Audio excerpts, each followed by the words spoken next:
হুলাকু খানের মেয়ে, বলা হয় হুলাকু খানের মেয়ে, তাতারদের নেতার মেয়ে বাগদাদ শহরে বের হয়েছে। সে একজন আলেমকে দেখছে, তাকে গিয়ে প্রশ্ন করতেছে, এই তোমাদের কোরআনে না লেখা আছে আল্লাহ তোমাদের বিজয়ী করবেন, আল্লাহ তোমাদের কর্তৃত্ব দিবেন, তোমরা সম্মানিত হবা? আর এটা কোরআন তো ভুল, কারণ আমরা তোমাদের উপরে কর্তৃত্ব করতেছি, তোমরা আমাদের অধীনস্থ। তখন সেই আলেম বলছেন যে রাখাল যখন ভেড়া নিয়ে যায় তখন সাথে কিছু কুকুর নিয়ে যায়, গার্ড ডগস। কেন নেয়?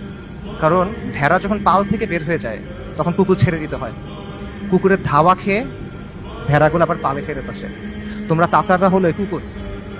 আল্লাহ তোমাদেরকে পাঠাইছেন কারণ আমরা দিন থেকে সরে গেছি। তোমাদের ধাওয়া খেয়ে আমরা দিনের দিকে যখন ফিরবো তখন যিনি তোমাদের ছাড়ছেন তিনি তোমাদের আবার বেঁধে ফেলবেন। সুবহানাল্লাহ। আন্ডারস্ট্যান্ডিংটা খুব ক্লিয়ার। তাদের মধ্যে অনুশোচনা ছিল, দুঃখ ছিল, কিন্তু কোনো কনফিউশন ছিল না, শত্রুকে নিয়ে মুগ্ধতা ছিল না। তারা এটা ক্লিয়ার ছিল যে আমরা দিন থেকে সরছি, এই জন্য আজকে আমাদের এই অবস্থা, আমাদের দিনে ফেরত আসতে হবে। কিন্তু আমাদের আজকের কি অবস্থা? আমাদের অবস্থাটা কমপ্লিটলি ডিফারেন্ট।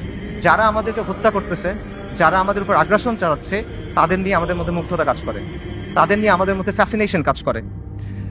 এবং আমরা মনে করি যে আমরা আরো বেশি করে কুফারের মতো হইতে হবে, আমাদের কুফারের অনুকরণ করতে হবে, তাহলে মনে হয় আমরা জিততে পারবো, তাহলে মনে হয় আমাদের দুরবস্থা যাবে। এবং আমরা মনে করি যে কুফারের যে তন্ত্রমন্ত্র আছে, কুফারের যে বাদ মতবাদ আছে, এগুলোর মাধ্যমে মনে হয় দিনের খেদমত হবে। আমরা এটা চিন্তা করতেছি। এগুলো কেন হচ্ছে? কারণ শত্রুর দিন নিয়ে আমাদের মধ্যে মুগ্ধতা আছে, আর আমাদের দিন নিয়ে আমাদের মধ্যে আছে হীনম্মন্যতা।